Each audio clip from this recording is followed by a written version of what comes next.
So, hello, I'm David. I am a third-year computer science student. I was secretary of HackSoc last year, and when I found out that they were going to be doing these talks, I thought, oh, that sounds very cool. I wonder if I can try and do one. And I racked my brains to try and think, well, what on earth am I going to talk about? And then something occurred to me. And our story begins on the 22nd of November 2006, which is nearly 13 years ago, when there was quite a monumental change in family life. We got a new computer. It wasn't going to be Windows 98 anymore, which is what we had been putting up with well into the 21st century, but it was going to be shiny, not so new Windows XP, because we already knew it was going to be Vista by the next year. But we managed to get that at a very reasonable rate, probably because it was just about to become redundant. And not only was it a new operating system, but a faster computer.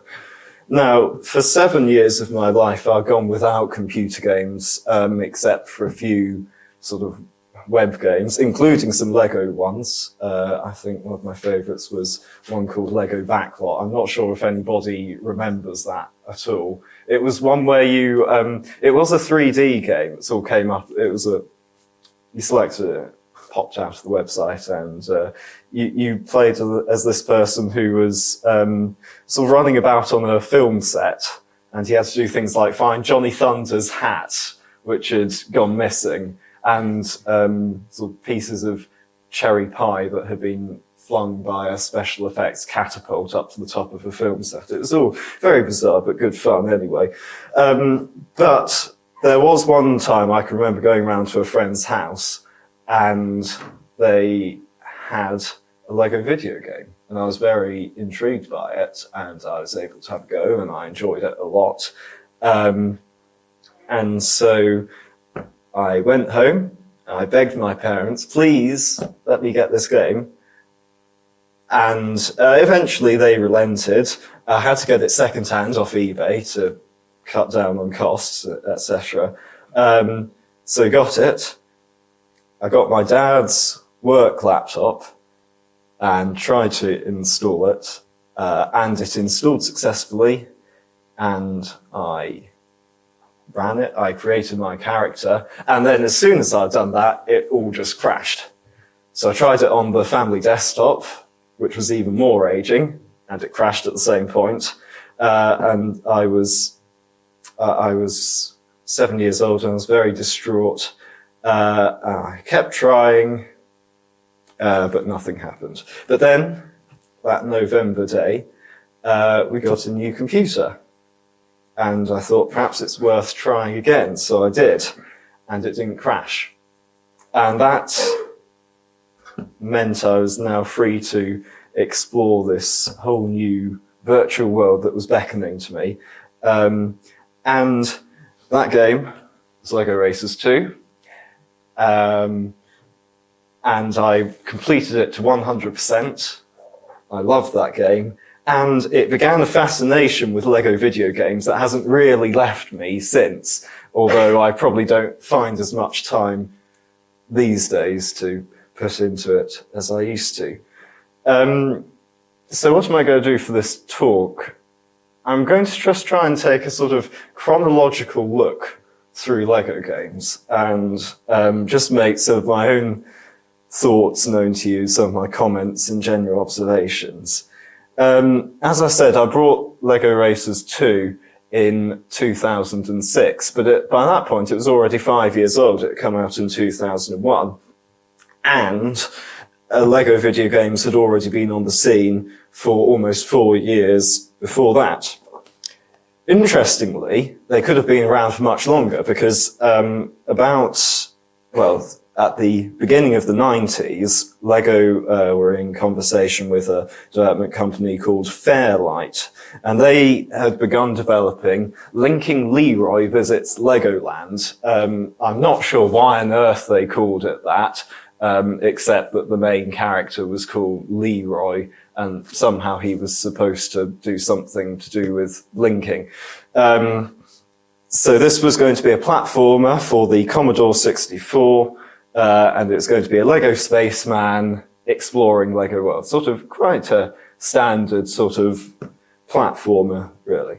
But this was, they made a good effort at development in 1991, but in 1992, the relationship between them and Lego fell apart. Fairlight did think about trying to get rid of all the Lego textures and selling it off as an ordinary video game, but they didn't do that in the end. So that didn't happen. So if we go on to the first Lego game that actually made it to release, Lego Island, released in September 1997, or so I thought when I started writing this talk. I was wrong. And many people were of the same opinion to me, but it's recently come into public knowledge that the first Lego video game was released in December 1995 in Japan only, and for a console called the Sega Pico. Has anybody heard of that at all? No, yeah, neither had I.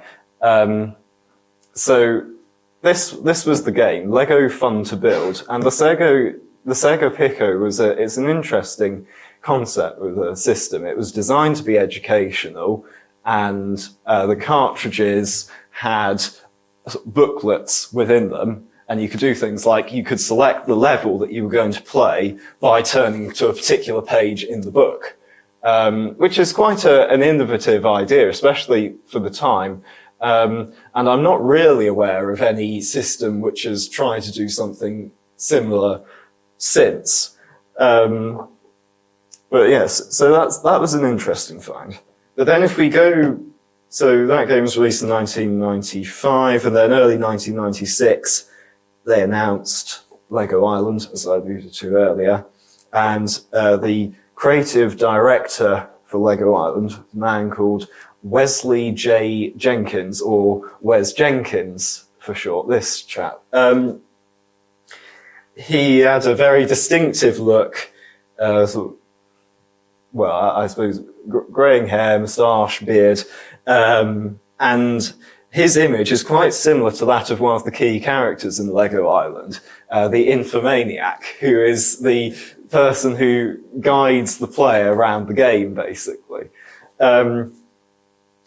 And the game itself has a good amount of playability. It's open world-ish, and it has 5 playable characters, and they are Mama and Papa Briccolini, the island's pizza chefs, Pepperoni, their adopted son, and Laura and Nick Brick, who are they make up 2/3 of the police department on the island. The other third being the wonderfully named Captain D. Rom, who's this chap.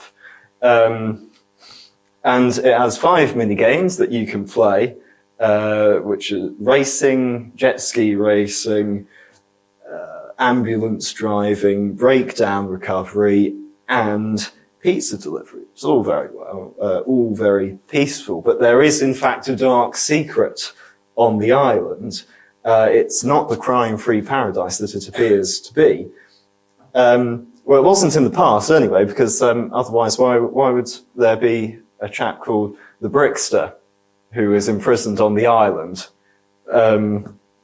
But obviously he's behind bars. There's no real danger to the island's inhabitants.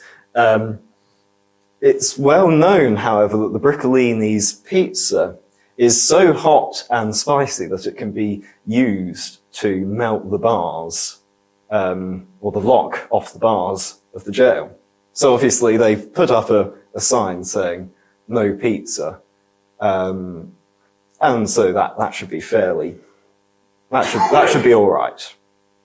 The police overlook the fact that the pizza delivery boy can't spell. So when one plays as Pepperoni and plays the pizza delivery minigame and gets a pizza order from the jail, which is actually delivered by a parrot instead of as a telephone, they hold the parrot up there.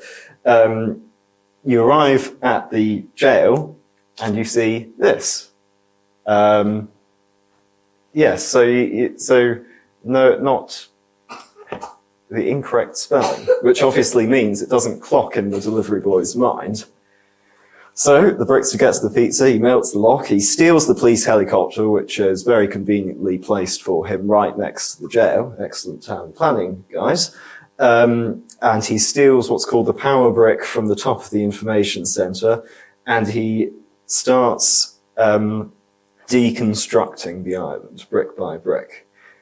And Pepper, who was about 12 years old, works with the police. He tracks down pieces of the helicopter, reassembles it, and uses it to finally defeat the Brickster by getting into the helicopter, firing pizzas to attract the Brickster, and firing donuts to attract the police, which is a novel method of catching criminals, which be interesting to see if they tried that in this country.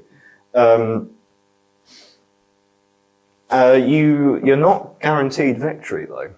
There is a defeat scene, and when I played this, I wasn't skilled enough to win. So I got the defeat scene, where you've got the Brickster, and he's deconstructed pretty much all the island, and he says, "It's mine," and does an evil laugh and that sort of thing, and it scarred me so much as a child that I haven't actually attempted to beat him since. I've wondered why Pepper's spelling was so bad in the first place, and wondered if there was any sort of education system on the island, and if so, is it severely deficient? But he's the only child we meet in the game, and we don't come across a school or teachers, so I think that answers itself. But all in all, this was an excellent entry into the world of video games for LEGO, and I think you would hope that Wes Jenkins was rewarded for all his efforts into making such a successful game.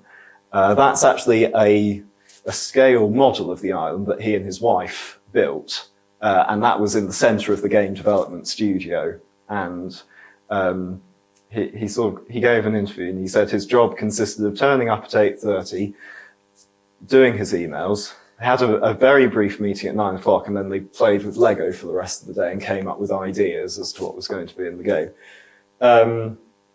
You'll be pleased to know I'm not going to deal with every single game in quite so much detail. But anyway, as I was saying, you would hope that he had been rewarded. It was industry policy at the time to hand out bonuses to members of the development team who stayed the project right up to release. So what did Mindscape do but fire their development team the day before release so that they didn't have to pay any bonuses? And so that put to bed the idea of the 5 more games that Wes Jenkins was planning along similar lines. Despite all this, this game was a great success. It was the 7th best-selling game in the US in 1998, and it won a handful of awards. And LEGO, sort of inspired by seeing the success they could achieve, commissioned 3 more games, which were released in November 1998, Lego Loco, Lego Chess, and Lego Creator.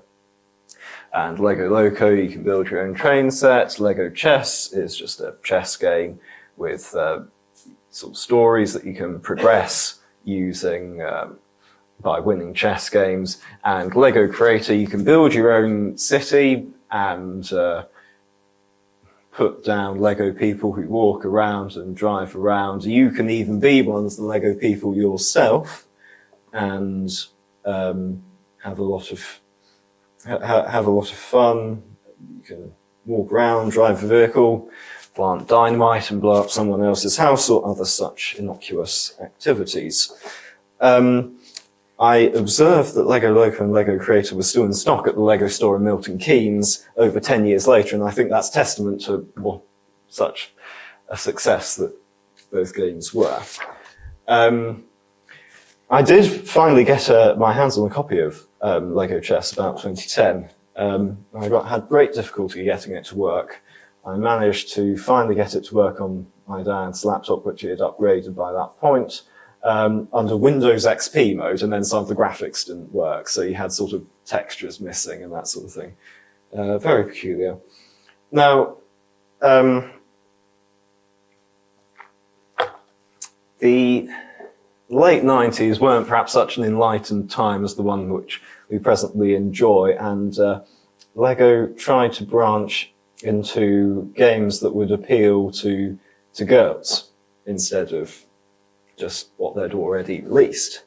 So they released Lego Friends, which follow 5 girls who are in a band called Tough Stuff, and that's spelled Tuff. You get the idea.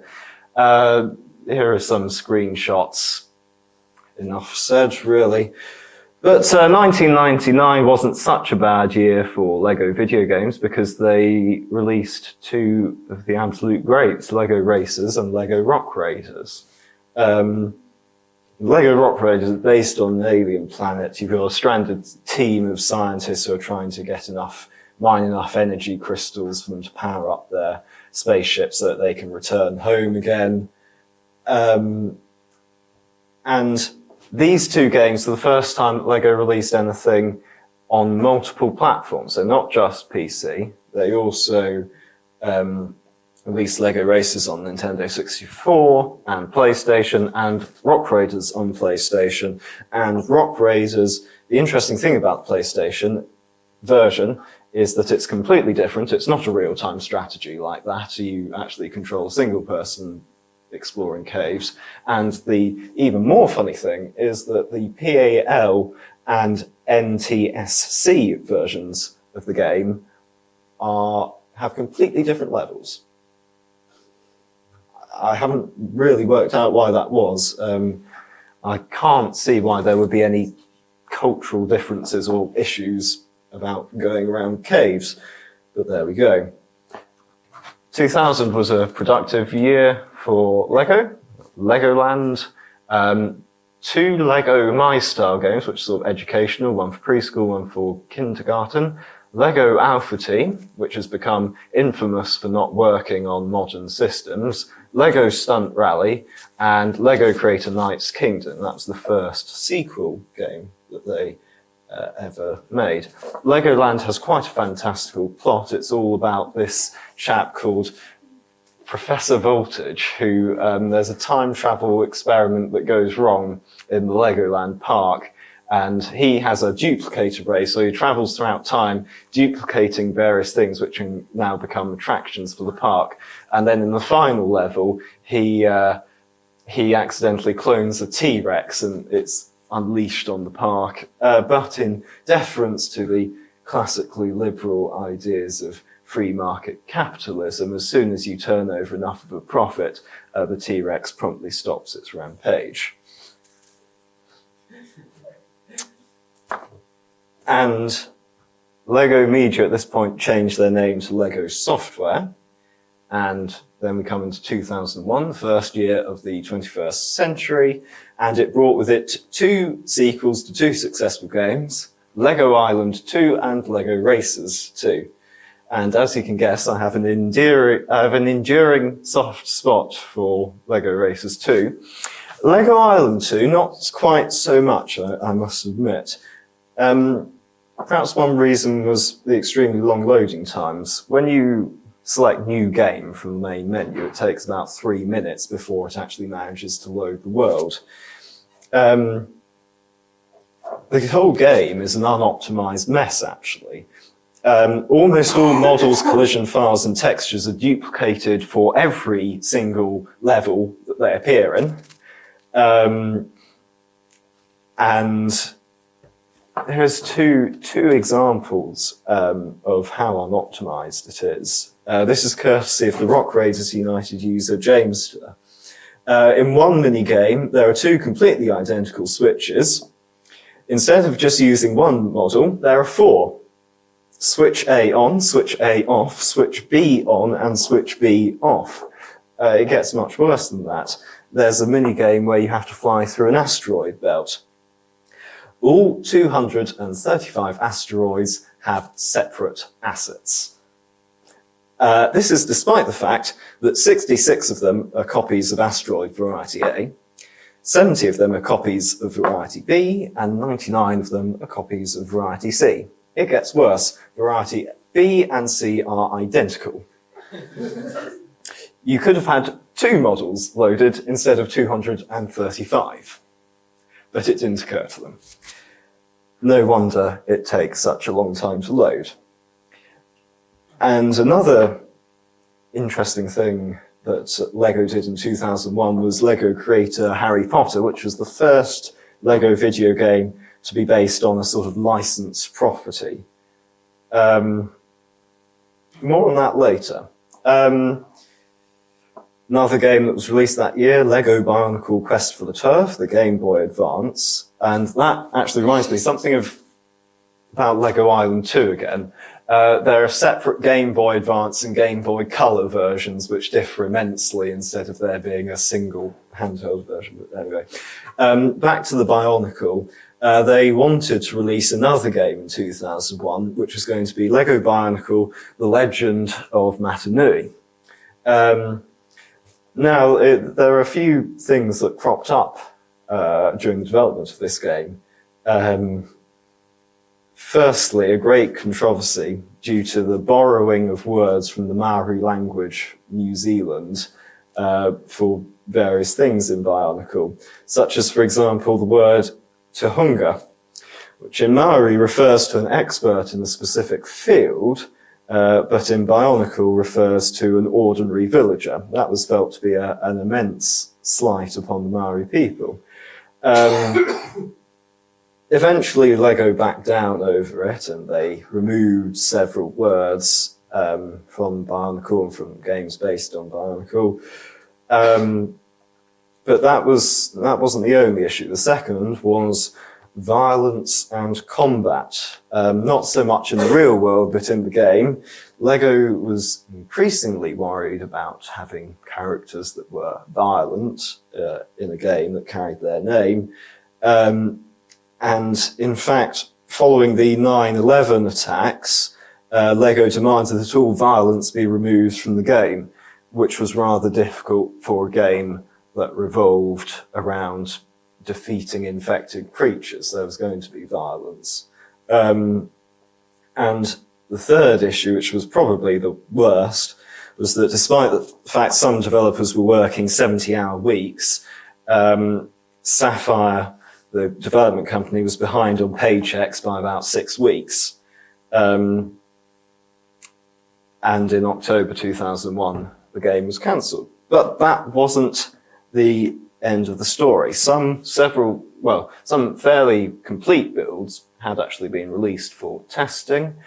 Somebody managed to record a video of them, had a copy, and that's how we got most information about this game. And then an alpha build got leaked, and a beta build got leaked. So the alpha build contained pretty much the complete game, and the beta build contained less of the game, but more up-to-date graphics. And recently, there's been concerted effort by fans to piece it all together, and they finally managed to do it, and you can now download this game and play it yourself.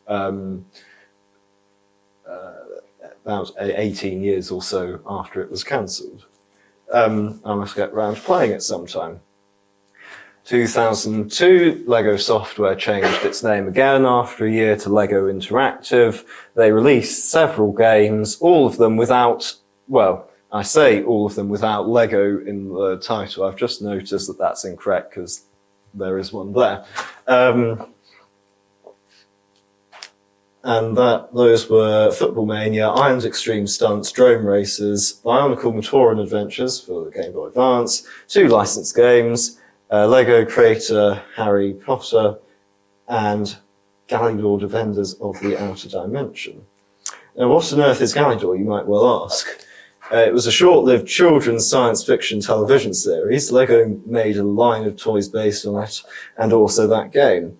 No one really seems to know much about it, so it's probably better to let sleeping dogs lie. 2003 brought with it Bionicle the game, which sort of tied in with Bionicle Mask of Light, which was a movie that LEGO made with the Bionicle theme that came out at the same time.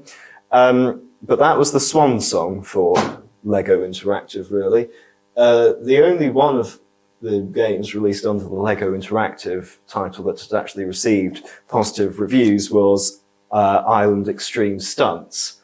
So it was felt it just wasn't viable for that to continue.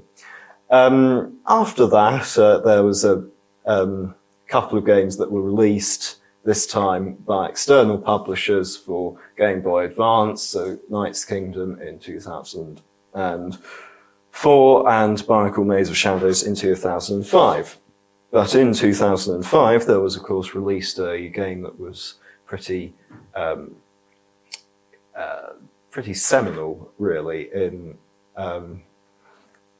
the history of Lego games. It hasn't really been the same since, and that was Lego Star Wars, the video game.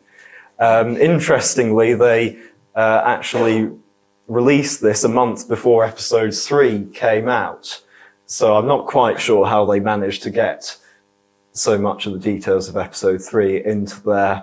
I think probably under the circumstances, actually quite a good job that they did. And 2006, there was Bionicle Heroes and Lego Star Wars 2, the original trilogy, and that was a game I got fairly early on. I've got very fond memories of playing that. So they really sort of stepped upon a winning formula, and so so in 2007, they put together both Lego Star Wars games, Lego Star Wars Complete Saga, and then 2008, Indiana Jones, The Original Adventures, and Lego Batman, the video game. So then moving to 2009, Lego Battles was released for the DS, Lego Rock Band, Lego Indiana Jones 2, The Adventure Continues were released. Now, they had established what they thought was a winning formula, but in my opinion, they really took this too far with Lego Indiana Jones. They had 6 sort of sections of the game, one for each of the original 3 Indiana Jones movies. They split Kingdom of the Crystal Skull into 3 parts, and each individual part had 5 levels, and within that, you would have a vehicle level, a defeat X number of enemies level, and the final level was a boss level, and you can see one in the top left there. Critics found it awfully boring and repetitive, and looking back on it, I think they had a point. But they recovered in 2010 with Lego Harry Potter, years 1 to 4. But 2010 saw a much more significant Lego video game that was released, Lego Universe. But to understand this rather extraordinary game, we must go back a few years. I started receiving copies of the Lego magazine in 2007. And after a while, I received something in the post. It was an invitation to join the Lego Kids Inner Circle. Now, have any of you heard of that before this evening? No. I can't remember the exact details. I think the link in the email, it wouldn't work for me or something, or in the letter rather, it wouldn't work for me, or something along those lines, and so I wasn't able to join that stage. Hold that thought. In 2008, they released a trailer for Lego Universe. It's going to be the first official Lego massively multiplayer online game. They gave us a glimpse of what we could expect from this game: character creation, a workshop, a city, and a Darkling battle, which, as I'll now illustrate, you were bound to lose. And there was a lot of excitement in the Lego fan community. It all went silent after that until Tuesday, the 8th of December, 2009. I remember it well. News had broken that the invitations to alpha testing had been sent out, and they had been sent out to members of the Lego Kids Inner Circle, the one that I hadn't persisted in joining. Why didn't I persist with my invitation? Well, I made a few phone calls to Lego, and I managed to get into the circle. But I didn't become an alpha tester because there were so many other people who suddenly found invitations to join the Lego Kids Inner Circle that they decided that only those who had been members on December the 7th were going to be allowed to be alpha testers. So that was a major disappointment for me. But it didn't, I was thinking that was 10 years ago coming up in a few months, and where has the time gone? A few months back then seemed like an eternity. But in February 2010, they released the sign up for beta testing. And I was one of the first to sign up, and I got accepted. Very pleased about that. On Wednesday, the 10th of March, I signed into Lego Universe for the first time. There's what it looked like during beta testing. And I think the pattern was it would start on Wednesday afternoons at about 3 or 4 in the afternoon when people got home from school. And then they'd keep the server on most of the night to accommodate all of the American testers who were then coming on. So it was all good fun back then. And so they finally officially released Lego Universe in October 2010, Friday the 8th of October, for those who pre-ordered, and they would get a commemorative minifigure of a Lego spaceman, which I've still got, even though I didn't pre-order. The rest of us plebs were allowed to join in on the 26th of October, and the game received regular updates after that. But there's 2 points I need to make about this game. Firstly, the 2008 trailer portrayed quite a different game. Some screenshots had been released of what we were expecting it to look like. The emphasis was on creative and social aspects of the game rather than fighting. But during the pre-alpha testing, it was decided that the game was just far too light. It wasn't going to appeal to all the edgy young teenagers in addition to children. But they got really far with the original form of the game. They even gave some of its characters profiles on My Lego Network. Now, does anybody remember? Yes.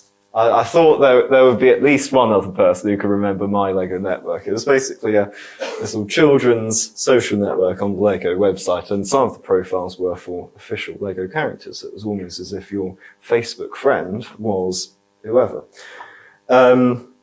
So the game went in a darker, edgier direction. It was a battle between good and evil, the good Nexus force and 4 factions within that, fighting to preserve the last shard of pure imagination from the evil, chaotic maelstrom. And the source of all the dark energy and corruption was a chap called the Darkitect. Now, he's got a somewhat startling appearance, I will warn you. So this is this guy here. Pretty dark for a kid's game, I think. But my second point is to do with pricing, which was very expensive. It costed you £30 for the installation DVD, and that contained the first month of gameplay. And then you had to buy a subscription after that. That was £7.50 for 1 month, £40 for 6 months, and 1 year for, I think, £65 or £70 thereabouts, which is rather a lot to be sinking into if you are a child or a parent of a child. So in early November 2011, it's decided that the game didn't have enough players. It wasn't making enough money. They had a large moderation team that they had to employ to keep everything perfectly family friendly and to make sure that nobody was building anything that they shouldn't be. And even with the high fees that they were charging, they weren't able to support that. And so Lego Universe closed in January 2012, and that was that. In 2011, they released a sequel to Lego Harry Potter, another Star Wars game, another Lego Battles game, and Lego Pirates of the Caribbean. The 2012, they had Lego Batman 2 and Lego Lord of the Rings. Fond memories of playing through Lego Lord of the Rings. Excellent game. Now you'll notice all of those games, except the Lego Battle sequel, were based on films, licensed material. But in 2013, for the first time since 2004, games based on original Lego themes outnumbered licensed games for once, and that's the only time, that was the last time when they did. The only licensed game was Lego Marvel Superheroes, and then there were 2 Lego City Undercover games. Lego Friends, they didn't learn from the first time, unfortunately. Lego Chima, Laval's Journey, and Lego Legends of Chima Online, another MMO. And if that wasn't enough, they then released another MMO the following October with Lego Minifigures Online. Did they learn from their mistakes with Lego Universe? No. Lego Legends of Chima closed down in June 2015. That was 21 months it lasted. Lego Minifigures Online lasted for 24 months before closing down in September 2016. Although both of them did better than Lego Universe in some ways, because that only lasted 16 months. And it certainly seems that Lego MMOs are pretty much doomed to failure, probably due to Lego's habit of charging high subscription rates, their insistence on a tight moderation system, which makes it impossible for such games to be profitable for them.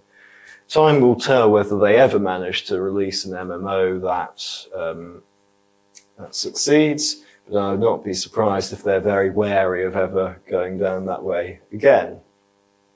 Another 2014 game was Lego The Hobbit, and this was March 2014. The final Hobbit film came out in December 2014. They didn't attempt to include it, unlike Lego Star Wars, the video game. They instead promised it was going to be available as downloadable content later on. They promised that. It became apparent the year after that they had broken their promise and they had no plans to release the promised DLC.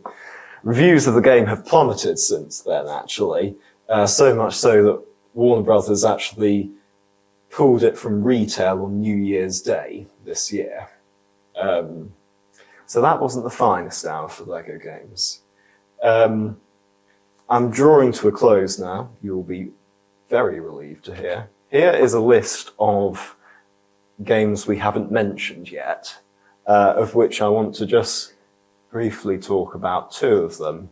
Firstly, Lego Dimensions, released in 2015.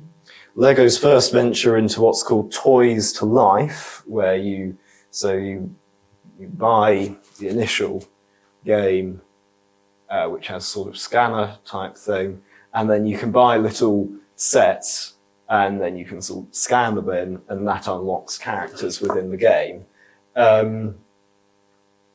It's an interesting thing for Lego to do. In some ways it makes a lot of sense, because it brings together traditional physical toys and their very successful and by now ubiquitous video game format. It's just so very expensive. And finally, I'd like to mention Lego Worlds, which was released a couple of years ago. It was available on Steam Early Access before that. This is the most recent Lego game I've actually played. Despite that, it actually feels similar to some of the earliest Lego games. It sort of feels halfway between Lego Creator and Minecraft. it's got infinite and randomly generated worlds which you can explore, you can unlock new bricks, and build things and unlock characters, and it's a one-time purchase, which is very good.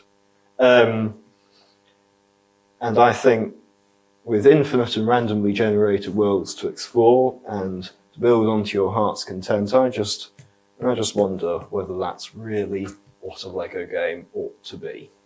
Thank you.